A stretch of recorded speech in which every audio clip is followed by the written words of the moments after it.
All right, we're going to take this kind of flurry through the book of Genesis right now. Okay, so you can track with this. All right, Abraham, he's got this wife Sarah. They're old in years. They have this promise. Through there, God's going to bring blessing to everybody. Capital B. This is how God loves the world. He's going to bring salvation through the line of Abraham. We know him as the Messiah. From this 2020 perspective, we have his name is Jesus, right? So that's how God is going to work. And then through that, going to bring blessing not just to the Israelites, but to every nation. So they have this son.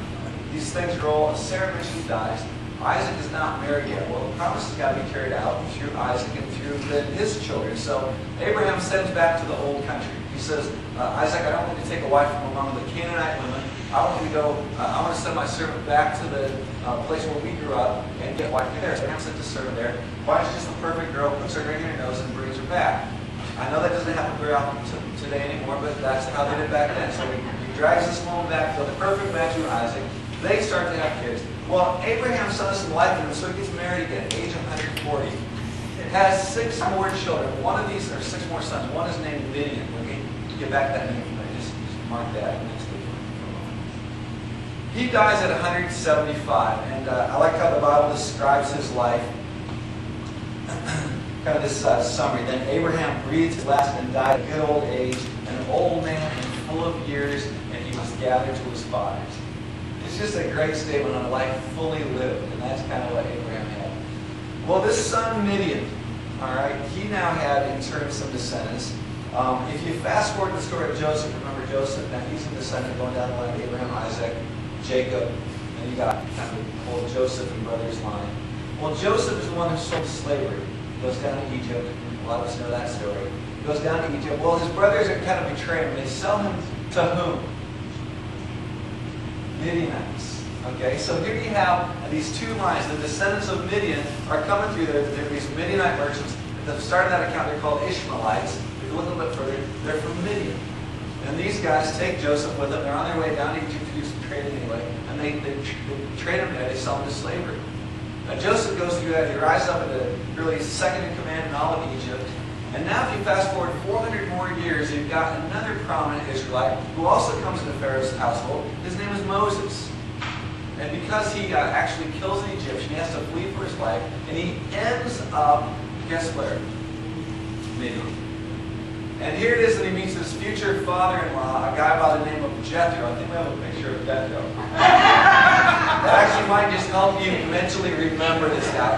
He didn't actually look like that. I was talking to him, I said, you know who Jethro is? He goes, no. He's never seen the Beverly Hillbillies, right? Has anybody else not seen the Beverly Hillbillies? Okay, thank you for making me feel good. Christy, you too? Never. It's a great show. We used to watch it every day when I was a little kid. But he meets Jethro. Actually, he's a guy that, is biblical character. And we're going to pick up here. This guy, Jethro, he offers his daughter Zipporah to Moses in marriage. And now Zipporah and Moses have a son. And Exodus chapter 2 says this. Zipporah gave birth to a son, and Moses named him Gershom, saying, I have become an alien in a foreign land. Now remember him? Both Moses and Abraham, foreigners, strangers, in a distant land. And they would think, what can God do here? And God says, this is exactly what I'm going to do. So I want to pick up the story with you tonight. Exodus chapter 3. We're just going to look at 12 verses tonight. If you find Genesis, you find Exodus, okay? Exodus is just straight after the first book of the Bible. Exodus chapter 3. And what happens when Moses is in Midian? Well, he really gets to know God. And he doesn't just get to know information about God, he gets to know God's heart. He learns something about the heart that God has for people, but especially now, one nation. In this case, it's the nation of Israel. So we're going to pick up Exodus chapter 3. This is beginning in verse 1. Here's how the story kind of unfolds. Now Moses was tending the flock of Jethro, his father-in-law, the priest of Midian. Okay, that's kind of background that we just covered. And he led the flock to the far side of the wilderness and came to Horeb, the mountain of God. There, the angel of the Lord appeared to him in flames of fire from within a bush. Moses saw that though the bush was on fire, it did not burn up. So Moses thought, I will go over and see the strange sight, why the bush does not burn up. When the Lord saw that he had gone over to look, God called him from within the bush. Moses, Moses. And Moses said, here I am. Do not come any closer, God said. Take off your sandals, for the place where you are standing is holy ground. Then he said, I am the God of your father, the God of Abraham, the God of Isaac, and the God of Jacob. At this, Moses hid his face because he was afraid to look at God. The Lord said, I have indeed seen the misery of my people in Egypt. I have heard them crying out because of their slave drivers, and I am concerned about their suffering. So I have come down to rescue them from the hand of the Egyptians, and to bring them up out of the land into a good and spacious land, a land flowing with milk and honey. And now just jump down to verse 9. And now the city of the Israelites has now the cry of the Israelites has reached me, and I have seen the way the Egyptians are oppressing them. So now go, I am sending you to Pharaoh to bring my people, the Israelites, out of Egypt. But Moses said to God, who am I that I should go to Pharaoh and bring the Israelites out of Egypt?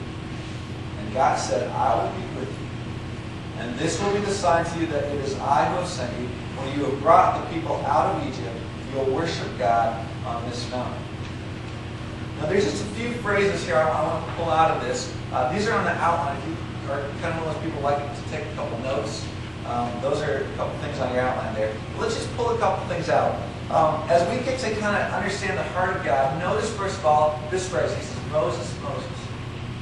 He calls Moses by name. He specifically knows this individual at this time and place. We sometimes think that God just kind of gives a general call and says, hey, is anybody interested? But if you go all through the Bible, you see God specifically going to people. And God here is not going to take any excuses. We sometimes say that or repeat that or sing songs. He knows my name. It really is true. And God calls them out by name. Now, I don't know how you react when somebody calls you by name. We're not going to get to Moses' reaction quite yet. We'll get to that in a minute. But I want to just keep focusing on God's character here. So I want to just move to the next thing. How does he define himself and describe himself? He says, I am the God of what? Your father. And then he names them. I'm the God of Abraham. I'm the God of Isaac. I'm the God of Jacob. God says, I didn't just show up. I'm not just the God of a place. I'm the God of people. And that's interesting because I told you just last week, the week before, that in those days there was an understanding of local deities. In other words, if you went to Midian, you would consult the priest of Midian and figure out what the local gods were. So here, most likely his father-in-law is a pagan worshiper. The priest of that area, their set of gods. But what God says is the living God follows Moses out of Egypt, away from the promised land, out of the wilderness, and says here, I'm not just the God of any place, I'm the God of people. I'm the God of your father. I'm the God who is faithful to them, I'm the God of the promise, and I am still the God of the promise, and I am still a faithful God to you today. It's kind of cool how that unfolds. And then he says, I have seen and I have heard. That's interesting for God because we know that God is spirit, right? And yet there are these human qualities that are being put on him. And the Bible does that sometimes as God reveals himself so that we would understand. He says, I'm not unaware of what's going on with your situation. He says, I fully know. I've seen it. I've heard. And now his next phrase is interesting. He says what? I have come down. Also an interesting phrase for a God who is spirit and who is everywhere, right? How can that kind of God come down? Well, God wants us to realize something about his action. We were having a little conversation last week about the nature of salvation. Think about how you conceive of salvation for a minute, if you're familiar with that concept. Usually to save somebody, we think about rescuing them, pulling them out of something, right? And if you don't know about that from a spiritual sense, think about that just from rescuing somebody that's maybe floating out in the water. You know, they got in over their head. How do you save them? Well, you throw them something and you yank them out, right? That's our understanding for the most part about salvation in a spiritual sense too. If I'm going to be saved, at some point God's going to yank me out of this earth and take me to heaven. But if you look at the Bible, salvation is a much wider concept. In fact, in some ways, almost just the opposite of that concept. Rather than yanking me out to rescue me, salvation, in this sense, is God stepping in to the mess. Not just leaving us here, but God himself stepping in. And ultimately, in the Messiah, in Jesus, that's what God did. John records this in chapter 1. And the Word became flesh and tabernacled among us. That is literally what it means. He set up tents, just like Moses did, just like Abraham did, and Jacob, and all those descendants. God is the same way. God is a wandering God going to his people wherever they are to bring salvation. And that concept is here as God steps into Moses' world. And he says, so now go. God says, I'm already bringing salvation, and you, Moses, who I'm calling by name, are part of it. You are central to what I'm doing in this action of salvation.